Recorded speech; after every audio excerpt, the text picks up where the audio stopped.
Acidic nature of alcohols and phenols. सबसे पहली बात कि कोई सब्सटेंस एसिडिक क्यों है उसके लिए हम कैसे कंक्लूजन निकालते हैं, तो उसको हम क्या करते हैं, बेस से रिएक्शन करा देते हैं। और बेस से रिएक्शन करा करके ये अगर रिएक्शन कर लिया, सॉल्ट का फॉर्मेशन कर लिया, तो इससे ये इंडिकेट होता है कि वो हमारा एसिड है। दूसरी बात, अल्कोहल और फिनॉल के एसिडिक नेचर को हम कैसे इंडिकेट करेंगे, अगर आप अल्कोहल को मेटल के साथ रिएक्शन कर दो, metal is base, very strong base, अगर मेटल के साथ रिएक्शन कर देते हैं अल्कोहल को, तो ये बना देता है RONA और इसमें हाइड्रोजन गैस इवॉल्व होता है। बैलेंस कर देते हैं हम इसको, तो हाइड्रोजन गैस इवॉल्व होता है। तो अगर किसी एसिड को मेटल के साथ रिएक्शन किया जाए और हाइड्रोजन गैस इवॉल्व करते हो, तो ये रिएक्शन भी इंडिकेट करता है कि ये सब्सटेंस एसिडिक है। इन द सेम वे अगर इसको हम फिनॉल के साथ रिएक्शन कर दें और इसमें भी कंपाउंड हमारा ये बन जाता है सोडियम फिनॉक्साइड और यहाँ पर हाइड्रोजन गैस इवॉल्व होता है, तो ये रिएक्शन में इंडिकेट कर रहा है क्या कि फिनॉल एसिडिक नेचर का है। यानी कि किसी भी एसिड को मेटल के साथ रिएक्शन करा करके अगर कोई कंपाउंड बनते हो और साथ साथ हाइड्रोजन गैस इवॉल्व होते हो, तो ये इंडिकेट करता है कि ये सब्सटेंस हमारा एसिडिक नेचर का है। तो इस तरह से क्या होता है कि अल्कोहल हो या फिनॉल, इसके एसिडिक नेचर को हम शो कर सकते हैं बाय रिएक्शन विद मेटल। तो चाहे Na के साथ रिएक्शन करा लीजिए, मैग्नीशियम के साथ रिएक्शन करा लो, एल्यूमिनियम के साथ रिएक्शन करा लो, पोटेशियम के साथ रिएक्शन करा लो, ए मेटल से रिएक्शन करा करके हम इसको हम शो कर सकते हैं कि ये एसिडिक नेचर का है। तो ये तो हुआ कि एसिडिक नेचर हुआ कि अल्कोहल और फिनॉल एसिडिक नेचर का है। अब इन दोनों के कंपैरिजन कि अल्कोहल और फिनॉल में ज़्यादा एसिडिक कौन है, ये कैसे हम कंक्लूजन निकालें, तो उसके लिए क्या है, कुछ टर्म्स है, कुछ रिएक्शंस है, कुछ प्रॉपर्टीज है, जिसके बेसिस पर हम कंक्लूजन निकाल सकते हैं कि ज़्यादा एसिडिक कम कौन है और कम एसिडिक कौन है। तो चलिए ये देखिए क्या होता है कि कंपैरिजन अगर हम करते हैं, comparison of acidic strength of alcohols and phenols, alcohols and phenols, इसके लिए कुछ पॉइंट्स है जिसके पॉइंट के बेसिस पर हम कंक्लूजन निकाल सकते हैं। तो वो पॉइंट्स क्या है कि अगर हम क्या करें कि अल्कोहल को अगर हम रिएक्शन करा देते हैं NaOH के साथ, तो ये रिएक्शन ही नहीं करता है, नो रिएक्शन। जबकि अगर हम फिनॉल को रिएक्शन करा दें NaOH के साथ, तो ये रिएक्शन कर लेता है और ये सोडियम फेनोक्साइड का फॉर्मेशन करता है और प्लस H2O निकालता है यहाँ। तो अभी इस जगह पर क्या हुआ कि NaOH इज बेस और दोनों जगह पर NaOH डला हुआ है, अल्कोहल में भी NaOH डला हुआ है, फिनॉल में भी NaOH डला हुआ है। एक में रिएक्शन नहीं कर रहा है, एक में रिएक्शन कर रहा है, तो ये क्या इंडिकेट कर रहा है कि ये बेस तो सेम स्ट्रेंथ का है, इन्हीं दोनों में किसी न किसी का स्ट्रेंथ कम ज्यादा है, जिसके बेसिस पर ये रिएक्शन किसी में हो रहा है किसी में नहीं हो रहा है। तो क्या सबसे पहली बात क्या था कि ये अल्कोहल या फिनॉल में ये एसिडिक नेचर शो क्यों कर रहा था, बिकॉज इसके हाइड्रोजन यहाँ से इवॉल्व हो रहा था, हाइड्रोजन यहाँ से निकल रहा था। अब इसमें क्या हुआ कि इससे रिएक्शन कराया अगर हमने, तो इसमें रिएक्शन नहीं हुआ, मतलब वो O के साथ जो हाइड्रोजन जुड़ा हुआ था वो हाइड्रोजन इससे नहीं निकल पाया। जबकि इस वाले में जो हाइड्रोजन इससे जुड़ा हुआ है NaOH के साथ रिएक्शन करने पर इसका हाइड्रोजन यहाँ से निकल गया। हाइड्रोजन का इस कंपाउंड से निकलना is the acidic strength, hydrogen का निकलना इज द एसिडिक स्ट्रेंथ। अब इसमें से हाइड्रोजन निकल जा रहा है और एक में नहीं निकल पा रहा है, इसके बेसिस पर कंपैरिजन किया जा सकता है कि एक का हाइड्रोजन थोड़ा आसानी से निकल जा रहा है और दूसरे का हाइड्रोजन मुश्किल से निकल रहा है। तो जिसका जितना आसानी से हाइड्रोजन निकल जाए वो उतना ज़्यादा एसिडिक होता है। इसका मतलब क्या हुआ कि अल्कोहल और फिनॉल में फिनॉल का हाइड्रोजन थोड़ा आसानी से निकल जा रहा है, इसका मतलब फिनॉल मोर एसिडिक है इन कंपैरिजन टू अल्कोहल। दूसरी बात ये चीज है कि अब NaOH को हम Na के कंपैरिजन में, मेटल के कंपैरिजन में वीकर बेस मानते हैं। आपको अगर यहाँ कंपेरिजन किया जाए तो अल्कोहल और फिनॉल में पूछता है कि NaOH और ये दोनों तो स्ट्रॉन्ग बेस ही है, लेकिन अगर मेटल से कंपैरिजन किया जाता है तो ये वीकर बेस होता है। तो ये क्या हुआ कि अल्कोहल भी वीक एसिड और इधर NaOH भी वीक बेस, तो वीक एसिड वीक बेस आपस में रिएक्शन नहीं करता है, सॉल्ट का फॉर्मेशन नहीं करता है। तो इस तरह से क्या हुआ कि एक पॉइंट ये हुआ जिसके बेसिस पर हम कंपैरिजन कर सकते हैं कि अल्कोहल और फिनॉल में फिनॉल ज्यादा एसिडिक नेचर का है अल्कोहल से कंपैरिजन में। तो एक पॉइंट तो ये हुआ और एक पॉइंट रिएक्शन के बेसिस पर हमने पता कर लिया। दूसरा होता है स्टेबिलिटी के बेसिस पर पता कर सकते हैं कि ज्यादा एसिडिक कौन है कम एसिडिक कौन है। वो क्या, अब जरा देखिए, अगर हम कंपैरिजन करें, comparison of stability of alkoxides and phenoxides can also explain acidic strength। अब जरा देखिए कि अल्कोहल, अगर हाइड्रोजन इससे निकल जाते हो, ये बनाता है RO negative H positive. This one is known as alkoxide. In the same way अगर फिनॉल में से हाइड्रोजन निकल जाए तो ये बनाता है क्या, फिनॉक्साइड। अब क्या होता है कि ये एल्कोक्साइड एंड फिनॉक्साइड, इन दोनों का स्टेबिलिटी डिसाइड करेगा कि इन दोनों में ज्यादा एसिडिक नेचर का कौन है। तो इन दोनों का स्टेबिलिटी हम कैसे पता करेंगे, तो इन दोनों की स्टेबिलिटी पता करने के लिए क्या है कॉन्सेप्ट हमारे पास, कि जरा ये देखिए कि O के ऊपर में यहाँ पर नेगेटिव चार्ज है और इस O के ऊपर में जुड़ा हुआ है R group. R group is electron donating group, plus I effect produce करता है, और प्लस आई इफेक्ट प्रोड्यूस करता है, इसका मतलब क्या होगा कि O के ऊपर में नेगेटिव चार्ज का मैग्नीट्यूड और बढ़ा दिया, और O के ऊपर में नेगेटिव चार्ज का मैग्नीट्यूड अगर और बढ़ा दिया तो इसका मतलब इसकी स्टेबिलिटी को और कम कर दिया। कोई भी कैटायन स्टेबल तब होता है जब उसके पॉजिटिव चार्ज न्यूट्रल हो जाए, या कोई भी एनायन तब स्टेबल होता है जब उसका नेगेटिव चार्ज न्यूट्रल हो जाए। तो यहाँ पर क्या है उल्टा कॉन्सेप्ट कि एक तो O के ऊपर में नेगेटिव चार्ज डेवलप्ड है यहाँ पर, और इसके साथ R ग्रुप जुड़ा हुआ है, और R ग्रुप क्या होता है, इलेक्ट्रॉन डोनर होता है, और इलेक्ट्रॉन डोनेटिंग वजह की वजह से क्या होता है, O के ऊपर में नेगेटिव चार्ज का मैग्नीट्यूड बढ़ जाता है स्टेबल होने की बजाय, और ये अनस्टेबल हो जाता है। इसका मतलब क्या हुआ कि R ग्रुप जो हो रहा है इसके अंदर में डिस्टेबलाइज कर रहा है,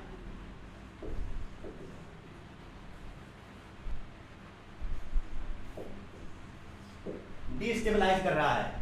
और फिनॉक्साइड में अगर हम आ जाते हैं तो फिनॉक्साइड में क्या है कि O के ऊपर में नेगेटिव चार्ज है और इसके साथ बेंजीन रिंग जुड़ा हुआ है, तो O के ऊपर का नेगेटिव चार्ज रेजोनेंस करके और बेंजीन के अंदर इलेक्ट्रॉन को डिलोकलाइज कर देता है, और बेंजीन के अंदर अगर डिलोकलाइज कर देता है तो इससे क्या होता है, इसके रेजोनेटिंग स्ट्रक्चर हो जाते हैं, और रेजोनेटिंग स्ट्रक्चर की वजह से क्या होता है कि O का नेगेटिव चार्ज का मैग्नीट्यूड O के ऊपर से धीरे धीरे कम हो जाता है, यानी कि O का नेगेटिव चार्ज डिस्पर्स हो जाता है किसमें, बेंजीन रिंग में, और डिस्पर्स हो जाने की वजह से O के ऊपर में नेगेटिव चार्ज का मैग्नीट्यूड कम हो जाता है।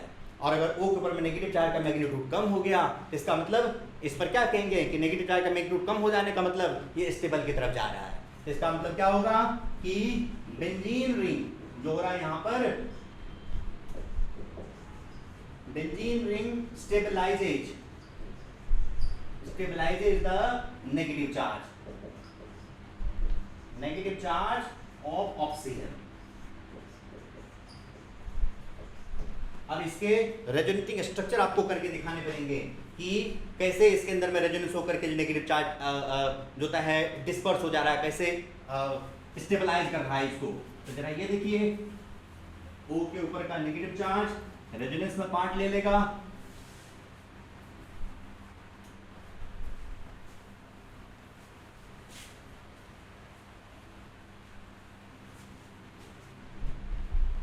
O के ऊपर बेंजीन के ऊपर जो नेगेटिव चार्ज है ये ऐसे रेजोनेंस करा देंगे,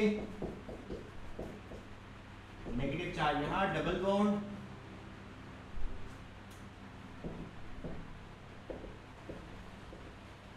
फिर ये नेगेटिव चार्ज इधर,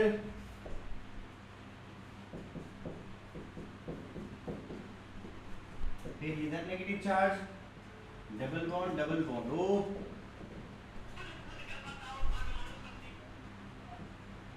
फिर ये पायरोड इधर टूट के आ गया,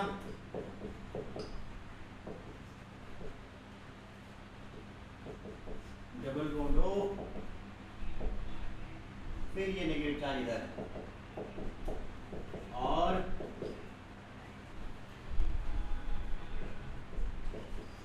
ये हो गया स्ट्रक्चर। तो इससे क्या क्लियर हुआ, इस रेजोनेंस से ये क्लियर हुआ कि कि O के ऊपर का नेगेटिव चार्ज रिंग के अंदर डिस्पर्स हो गया, तो O के ऊपर से इलेक्ट्रॉन की डेंसिटी कम हो गई, और O के ऊपर से इलेक्ट्रॉन की डेंसिटी कम हो जाने से ये स्टेबलाइज हो गया। तो इसका मतलब हम क्या कह सकते हैं कि RO नेगेटिव और फिनॉक्साइड में, ये बेंजीन पे O नेगेटिव, इन दोनों में किसकी स्टेबिलिटी ज्यादा है? तो स्टेबिलिटी किसकी ज्यादा है? स्टेबिलिटी फिनॉक्साइड की ज्यादा है। और इन दोनों में जिसकी स्टेबिलिटी ज्यादा है, इसके कॉरस्पॉन्डिंग एसिड का एसिडिक स्ट्रेंथ ज्यादा है।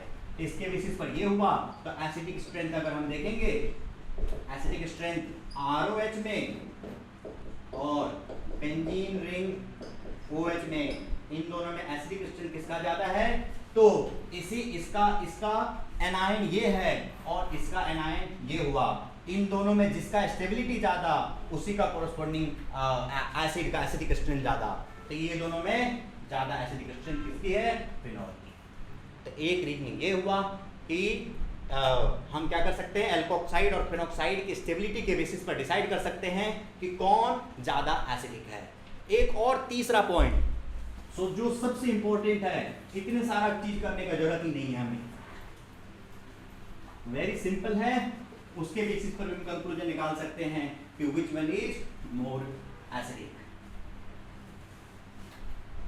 अब जरा ये देखिए, अल्कोहल है, इसी में हम कर लेते हैं अगर CH3OH, और दूसरा ले लेते हैं CH3CH2OH। अगर इन दो में ही अगर हम कंपैरिजन कर लें कि ज्यादा एसिडिक कौन है, एक बेंजीन रिंग पे OH भी ले लेते हैं, बेंजीन रिंग OH। अब जरा ये देखिए कि CH3OH में H का निकलना एसिडिक स्ट्रेंथ है, तो O और H में H partial positive charge carry कर रहा है, O partial negative charge carry कर रहा है। अब यहां से क्या होगा कि H जब यहां से निकलेगा तो वो एसिडिक नेचर शो करेगा। अब इसका कब निकलना आसान है, कब निकालना मुश्किल है, ये हम कैसे डिसाइड करेंगे? तो वो डिसाइड करेंगे O के ऊपर में जो नेगेटिव चार्ज है उसकी मैग्नीट्यूड की वजह से। हम एक बार ये भी कंसीडर कर लेते हैं कि O का नेगेटिव चार्ज H के पॉजिटिव चार्ज को या H को पकड़ के रखा हुआ है, नेगेटिव चार्ज H को पकड़ के रखा हुआ अपनी तरफ। अब बात है यहाँ पर कि O के ऊपर में अगर नेगेटिव चार्ज का मैग्नीट्यूड बढ़ जाए, अगर ज्यादा हो जाए, तो क्या होगा कि H को और स्ट्रांगली पकड़ लेगा या और मुश्किल से पकड़ लेगा। तो ऑब्वियस बात है, अगर आपके पास हो 1 नेगेटिव और आपने किसी पॉजिटिव चार्ज को होल्ड करा हुआ है, अट्रैक्शन किया हुआ है, और अगर वो यहाँ पर 2 नेगेटिव और आपने पॉजिटिव चार्ज को होल्ड किया हुआ है, तो क्लियरली बता सकता है यहाँ पर कि जितना मैग्नीट्यूड नेगेटिव चार्ज का ज्यादा होगा, वो पॉजिटिव चार्ज को उतना स्ट्रांगली पकड़ लेगा। और तो इसके बेसिस पर भी कंक्लूजन निकाला जा सकता है कि किसका H ज्यादा आसानी से निकलेगा। तो इस वाले में क्या हुआ कि O के ऊपर में जो नेगेटिव चार्ज है वो CH3 के वजह से और थोड़ा बढ़ जा रहा है। क्यों? CH3 group produces plus I effect, CH3 group plus I effect produce कर रहा है, और प्लस आई इफेक्ट प्रोड्यूस कर रहा है तो O के ऊपर में नेगेटिव चार्ज का मैग्नीट्यूड थोड़ा बढ़ा दे रहा है।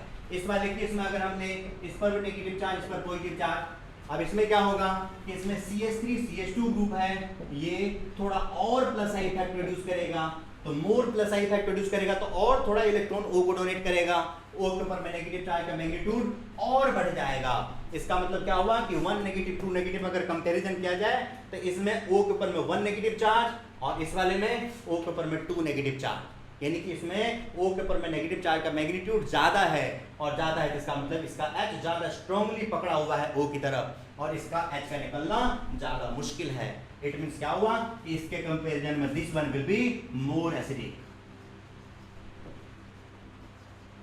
More acidic, this one will be less acidic. In the same way अगर बेंजीन रिंग OH में अगर हम कंपैरिजन करें तो O के ऊपर में पार्शियल नेगेटिव चार्ज, H के ऊपर में पार्शियल पॉजिटिव चार्ज। अब इससे क्या हुआ कि O के ऊपर में आपको इलेक्ट्रॉन अगर दिख रहा है तो ये इलेक्ट्रॉन के बारे में आपको पता है कि ये बेंजीन की तरफ डिलोकलाइज कर जाएगा, और बेंजीन की तरफ डिलोकलाइज कर जाएगा तो O के ऊपर में इलेक्ट्रॉन की डेंसिटी कम हो जाएगी, O के ऊपर में नेगेटिव चार्ज का मैग्नीट्यूड कम हो जाएगा, और O के ऊपर में मैग्नीट्यूड अगर कम हो गया तो इसका मतलब ये थोड़ा सा H को लूज कर देगा तो H का यहाँ से निकलना बहुत ही आसान हो जाएगा, और बहुत ही आसान हो जाएगा। इसका मतलब this one will be in तीनों में मोस्ट एसिडिक, मोस्ट एसिडिक। इस तरह से क्या कर सकते हैं हम किसी भी अल्कोहल फिनॉल के कंपैरिजन कर सकते हैं एसिडिक स्ट्रेंथ का। तो इन तीन में अगर हम ले लें कि this one is first, this one is second, this one is third, तो इन तीनों में एसिडिक स्ट्रेंथ का order third is most acidic, उसके बाद फर्स्ट, उसके बाद सेकंड। तो ये हमारा एसिडिक स्ट्रेंथ का ऑर्डर हो गया। इस तरह से क्या कर सकते हैं हम अल्कोहल फिनॉल के एसिडिक स्ट्रेंथ का कंपैरिजन कर सकते हैं। इससे हमारे को एक और चीज कंक्लूजन निकला क्या कि ऑन इंक्रीजिंग सी एटम, अगर कार्बन एटम बढ़ाते जाए अल्कोहल में, या on increasing degree of alcohols, ये दोनों में एसिडिक स्ट्रेंथ हमेशा डिक्रीज होगा। Acidic strength will decrease. तो अगर कार्बन का नंबर भी बढ़ाते, जैसे इसमें एक कार्बन है उसमें दो कार्बन है, तो उसमें एसिडिक स्ट्रेंथ कम हो गया। इन द सेम वे अगर हम डिग्री बढ़ा दें किसी का CH3 CH2 CH2OH, और दूसरा ले लेते हैं CH3 CH3OH, इन दोनों में, तो ये हो गया 2 डिग्री का अल्कोहल और ये हो गया 1 डिग्री का अल्कोहल, 1 डिग्री अल्कोहल।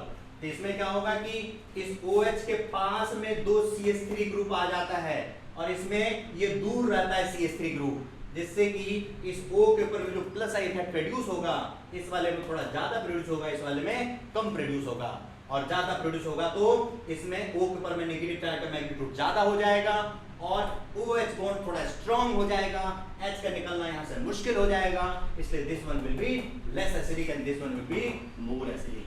इसका मतलब ये 1 और ये अगर 2, तो इन दोनों में एसिडिक स्ट्रेंथ